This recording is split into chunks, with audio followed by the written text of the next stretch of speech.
बाप म्हणजे काय आहे? बाप म्हणजे जगण्याचं माप आहे, पाठीवरची थाप आहे. कधी रागावला तरीही ज्याची माया अमाप आहे, तो म्हणजे बाप आहे.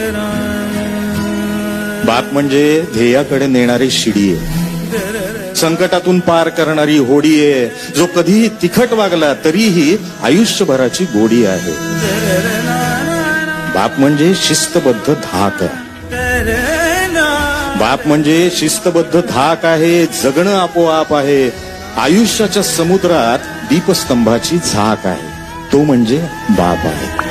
पुरा मंदी माया त्याच्या काळ्या मेघावानी, दाखविना कधी कुणा डोळ्यातल पाणी. झिजू झिजू संसाराचा गाडा हाकला.